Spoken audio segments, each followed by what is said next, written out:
There are so many churches that were built during the Spanish colonization in a crusade to spread Christianity all over the country. And Santa Ana Church were among the earliest of these churches.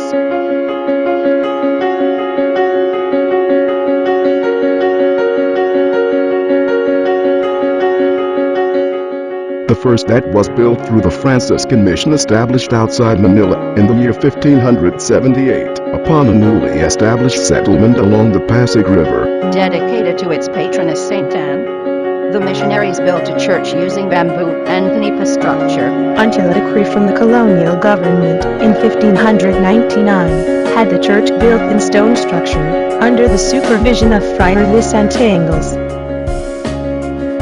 The building of the stone church began in September 12, 1720, with the laying of the cornerstone by Governor-General and Archbishop of Manila, Francisco de la Cuesta. The construction took only 5 years to finish, with a total cost of 33,000 pesos, including the donation of the Governor-General, amounting to 4,000 pesos. The church has a Latin cross plan oriented at the north-south direction. It follows a Baroque architectural style, with broad 12-meter-high naves, ceiling fresco paintings, and abundance of windows.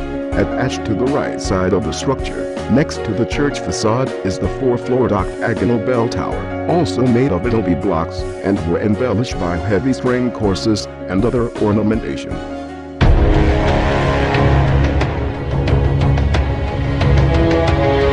During the Japanese invasion, on February 10, 1945, the bells of Santa Ana Church were all rang to herald the news that the war has ended with the arrival of the American Liberation Forces to Manila.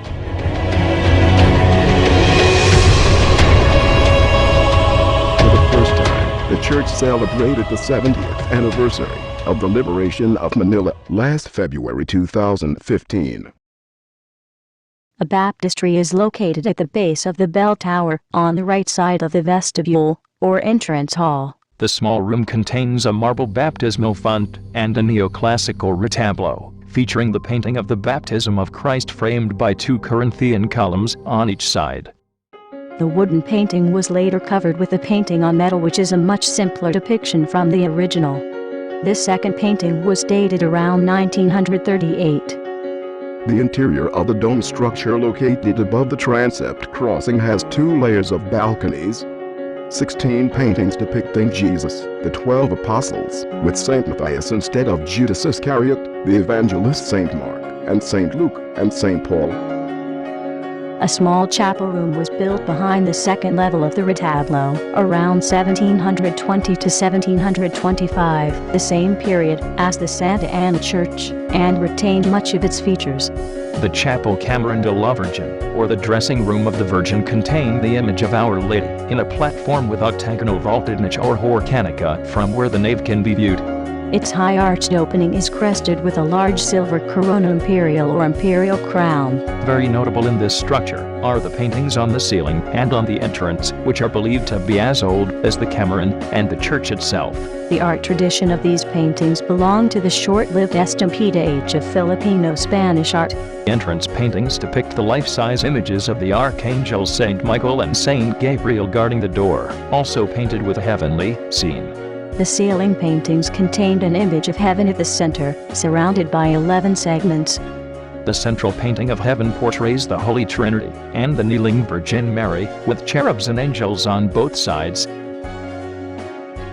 The main altarpiece of the church, also its most articulated part, characterized by heavy ornamentation, elaborate columns, intricate moldings, and delicate details. This majestic masterpiece dominates the 12-meter-high nave with all its beauty and glory. The Chariguesque-style retablo is highlighted with gold leaf details. It has 13 niches framed with Solomonic and Chariguesque columns.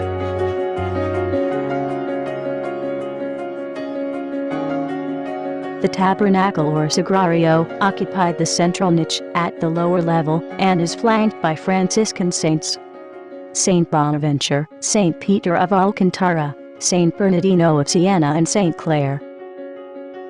The central niche of the second or main level is occupied by Our Lady of the Abandoned, which is flanked by the images of Saint Dominic and Saint Francis of Assisi, founders of Catholic religious orders, and biblical figures Saint John the Baptist and Saint John the Evangelist.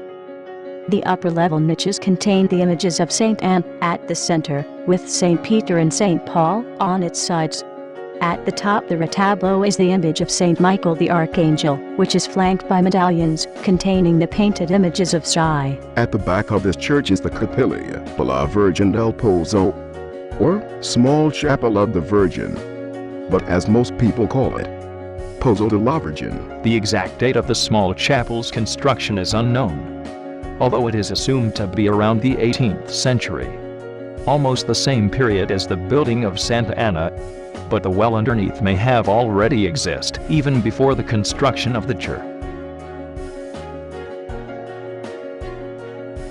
An arched chamber with a wooden trapdoor that occupied most of its floor space, covering the passage to the well below. Townspeople with illnesses, and even those from neighboring districts, would come to drink the water from the well, which is believed to have miraculous healing powers. There are 10 stone steps that lead to the water level, which was contained within a small stone and concrete chamber. In the year 1920, the well was forced to be closed down due to sanitary concern and a spreading typhoid epidemic. But during the 1977 to 1985 renovations of the church, it was cemented over and decorated with broken tiles from the Camarón de la Virgen. Adjoining the Santa Anna Church is the convent, which was also built on the same period as the church, under the direction of Friar Vicente. The ground floor is a stone and clay tile cloister, surrounding a grassy patio. Above these cloister is a wooden corridor with cappas and glass windows and high doors leading to the priest's quarters, the choir loft, and a room previously used as a library. In 1966, archaeological excavations conducted by the National Museum of the Philippines on the patio and the churchyard uncovered 71 human burials dating around late 11th to 14th century AD. Recovered along with the graves were Chinese ceramics potteries. The oldest of these findings was a blue and white Chinese bowl with floral designs which dates back to the late 11th century AD. The bulk of data gathered regarding the pre-Hispanic culture of Santa Anna, known as the ancient settlement of Naman, a small settlement ruled by Lakan Tugcan and his wife, Buin, led to the construction of a site museum in the patio, which was later declared as a national cultural treasure on August 1973 by the virtue of Presidential Decree No. 260.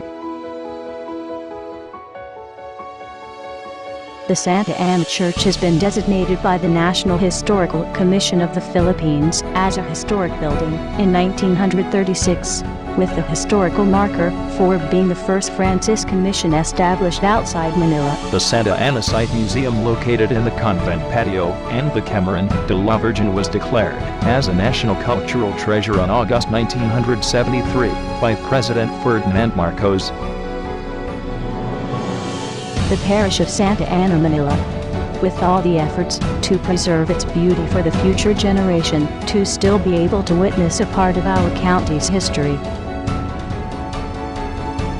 A vessel to the memories of the battle our ancestor fought, of the faith of the Filipino people.